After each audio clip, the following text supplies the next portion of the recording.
Ito para to sa mga nagso-solo RG. Sana makarelate kayo. Ako, sa araw-araw na naglalaro ako ng solo pare, lamang palagi ang talo. At isa lang ang natutunan ko sa paglalarong to. In the end of the day par, laro lang din naman to. Hindi mo kailangan mainis. Yung pagising mo sa umaga, lalaro ka agad one game solo. No, talo kasi napakaraming buwisit. Lalaro ka sa tanghali, kakatapos mo lang kumain para may lakas ka. Pag na-lose trick ka, ibibigay sa iyong kakampi, may mga sariling mundo.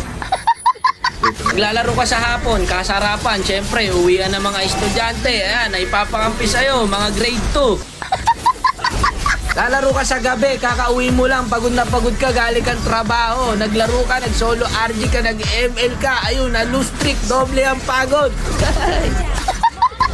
Kung inaakala mong pampatanggal to ng stress, nako hindi ko, nagkakamali ka dyan kaibigan. Pagkagising mo kinabukasan, masakit na likod mo sa trabaho, masakit pa ulo mo no, sa mga schoolworks, dadagdag pa tong mga kakampi mo to.